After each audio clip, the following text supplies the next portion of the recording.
There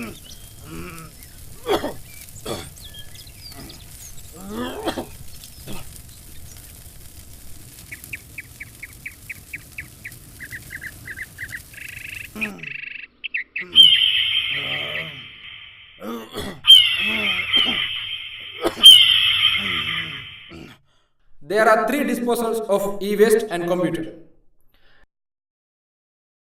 Recycling methods that are followed by individuals. But these are not at all safe for living being environment. மக்கள் 3 வழியில e-waste dispose பண்றாங்க. Open dumping, landfilling and incineration. கடற்கரையில e-waste புதைக்கிறாங்க. இதனால மீன் வளம் அழியுது. Sometimes when we eat fish, they affect us. மண்ணுக்குள்ள புதைக்கிறாங்க. இதனால தாவர வளம் நிறைய பாதிக்கும். மரங்கள் இல்லாம போனா என்ன நடக்கும்னு நான் சொல்லி உங்களுக்கு தெரிய வேண்டியது இல்லை.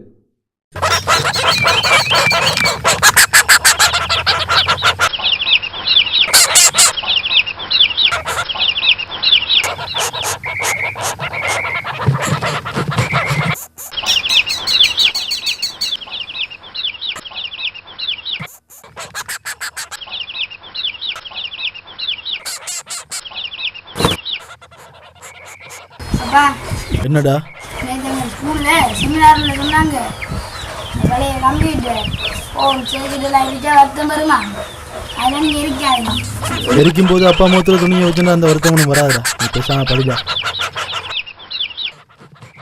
Effects on human: DNA damage, birth defect, heart, liver, lung damage, and damage to brain, heart, and liver. So we need a safe recycling. ஐயா, நீங்கள் இப்படி பிளாஸ்டிக், பேட்டரி, சர்க்கிட்களை பாதுகாப்பு இல்லாமல் இருக்கக்கூடாது. அதுக்குண்டு சில முறைகள் இருக்குது. பிறகு இங்கே வந்திருக்கிறீங்க. ஆரம்பத்திலேயே வந்திருந்தீங்கண்டா ஏதாவது செய்திருக்கலாம்.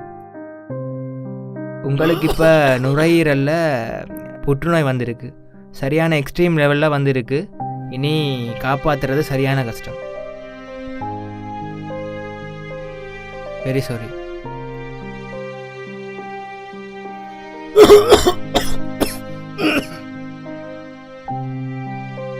Best method to recycling the e-waste: give away or donate your e-waste, take them back to the store, sell, make a good e-bag, education yourself and be a little afraid, and live in the club.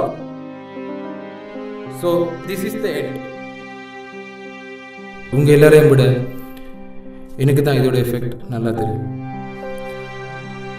இப்படி தான் e-waste எங்கள் அப்பா எரிச்சு கடைசியில் அவரே எரிச்சு போயிட்டார்.